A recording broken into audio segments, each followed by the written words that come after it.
Hello YouTube, this is Tammy Pie and I'm back with another video. Okay, so this is the final video of the walkthrough portion.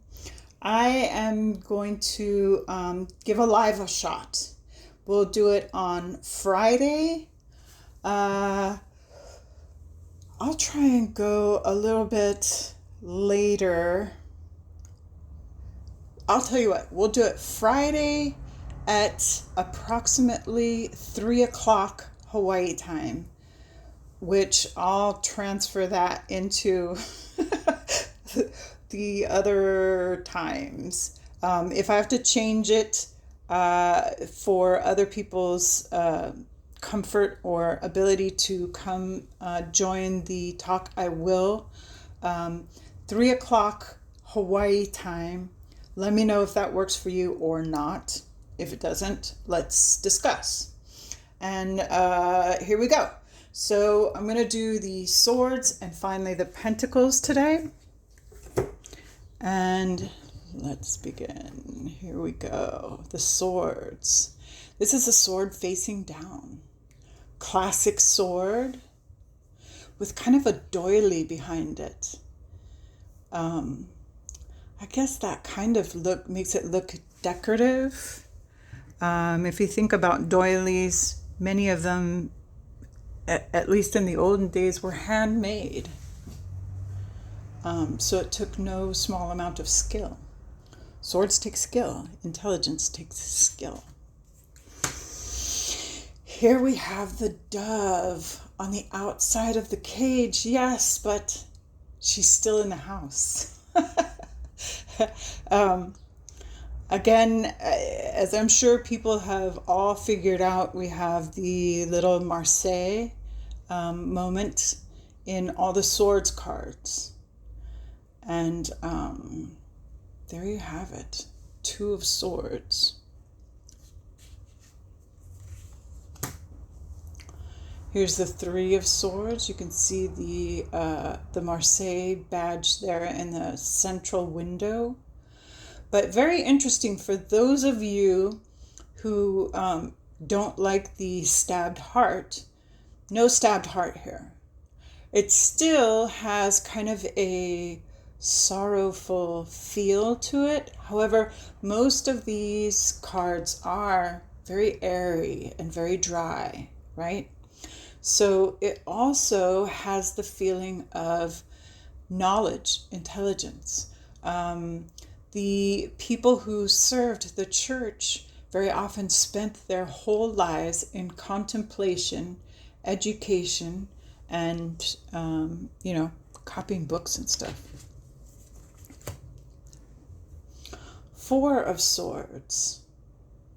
There's a badge in the porthole up there. And here we have a wheelchair, which sometimes you got to sit in that wheelchair. Sometimes you got to sit in that wheelchair for a long time. And you just have to do that if you want to get up again, if you want your leg to heal. 5 of swords. There's the badge and the little kind of, it looks like a pinned piece of paper next to the broken window. And here we're on the outside of a building that has had its window broken, crushed. And no one seems to care. And you can't get to it because there is this big bramble in the way. So if you want to get to it, you really have to try. The 6 of swords here with the little globe. I don't know if anybody else remembers, but I remember my grandfather had one of these globes. It's set in a little wooden stand, and you could spin it around. It's really cool. And then the big map on the wall so you can plan your trip, right? With the assistance of these handy dandy tools. Here we have, I didn't tell you where the Marseille bit is, but it's right there at the top of the map. Okay, here we have the Seven of Swords, and we're looking at what could be a contract, or what could be directions in a language you can't understand, or it could just be the plans to build something.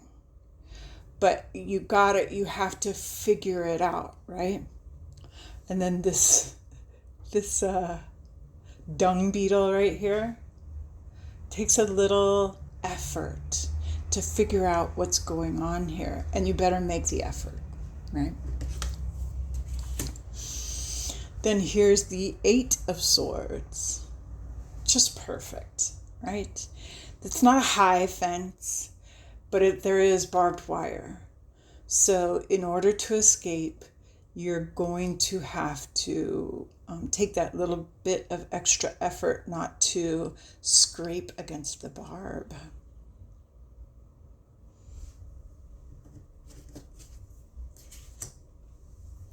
Here is the Nine of Swords. This is another one of, I believe there are two things that really actually have a realistic human figure in them. This and the swords, which that looks like a god to me. But this one really is when you're dealing with something that is just keeping you up at night, which is just really difficult. And you got to use all your spoons to get through it. And he can't reach that window, right? And of course you see the Nine Swords in Marseille, the Marseille badge above his shoulders. And here we have the Ten of Swords, the final card of swords. And what we're looking at here is a writing desk with a pen and an inkwell that looks like it's been well used, where we've done a whole bunch of writing. We've gone through a struggle. This could be blood on the wall, or it could just be the scars of something dramatic having happened. And of course the Marseille is also scratched into the wall. So let's move on to the Pentacles. Pentacles, a lot of times, is my favorite suit. Well, at least it has many of my favorite cards. I love Aces of Pentacles. Do you? So there's those squares again, but they're not red, they're brown. And here we've got a mandala made of money. Very interesting, for the seed of earth. And here you have 1, 2 pentacles, and they are being used as a kind of a lever to lift this plant. Or not a lever, what do they call that when you've got the counterbalance things? It's almost like a very old type of machine used to balance the weight so that you can lift something heavy more easily. Here we have the Three of Coins, which once again, it looks like we're in the garden. We've got like poppies there below the coins, and these coins have the look of being wooden mandalas, perhaps created just for this garden. Maybe decorating a tree. Here we have the Four of Coins. Very interesting way to look at this. Put into a rectangle.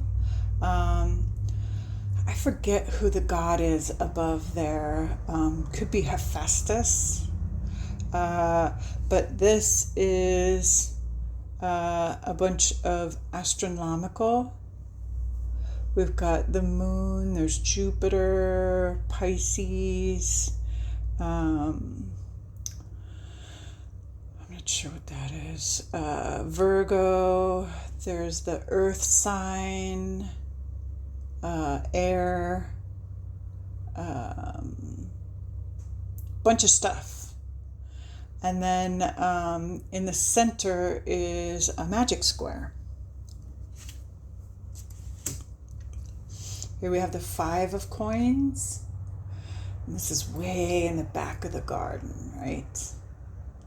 Once again, you got a broken chair, some like discarded cardboard and trash and stuff, and you know, somebody might be hiding underneath there.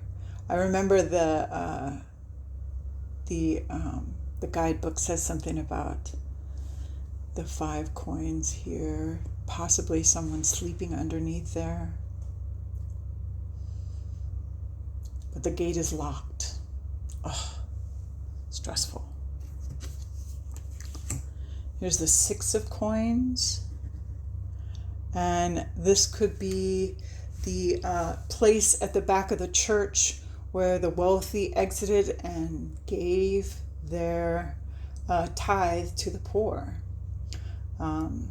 as was the tradition back in medieval days. They would come out of church and the people would stand on either side while they gave them money. Here is the 7 of coins. And this is particularly endearing to me as well because it looks like a garden that's being worked on. Something that hasn't come all the way to fruition yet. And boy, y'all know, this is me right now. I'm working on my little garden plot, and it takes a lot of work and it takes some planning, and you don't get everything done at once, and it's usually 3 steps forward and 2 steps back, and so you just have to keep trying. Just keep trying. Get a little fountain here. I love it. Here we have the 8 of coins.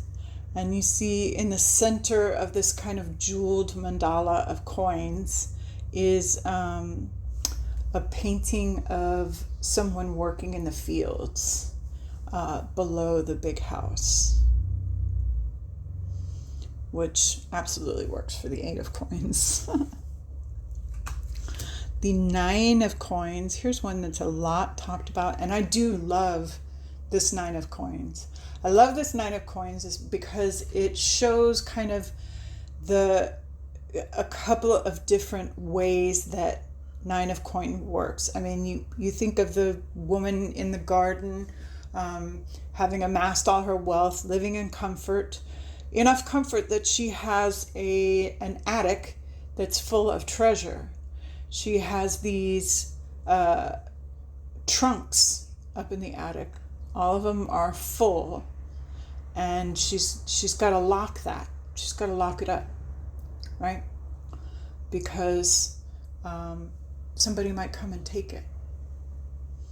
It's a very interesting way of looking at achievement and wealth. You also have to always take care of it. And our final card, friends, 10 of Pentacles. Here we have the tree of life come to fruition. You've got, I think this is Pan. I want to say that's Pan. We're gonna go with that. Pan or Bacchus. Very kind of happy, cheerful situation. This is back of the garden. We've got rain barrels here, or it could be wine or whiskey, and the grapevines coming down the garden lattice, and I just think it's the beautiful picture of the tree of life. And that is TYLDWICK, folks, and we'll see you on Friday, hopefully, for a live with a discussion, readings, any questions you want to ask that hopefully I'll be able to answer. And don't forget to go to the website and get your free guidebook. And thank you for coming.